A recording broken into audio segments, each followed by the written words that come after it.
সমস্যাটা বলেই দিয়েছেন, এই হলো সমস্যা। এটা লুটপাটের একটা অর্থনীতি, লুটপাটের একটা সরকার।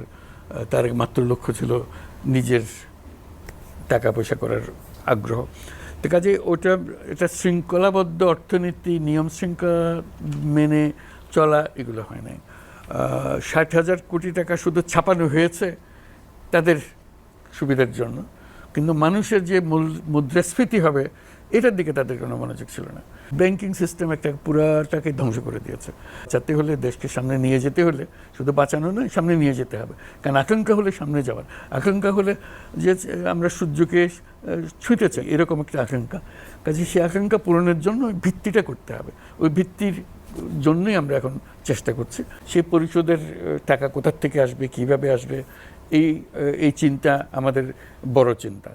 কাজের পরিমাণ অনেক, আমরা চেষ্টা করে যাচ্ছি যাতে করে, আমার বিশ্বাস যে আমরা পারব।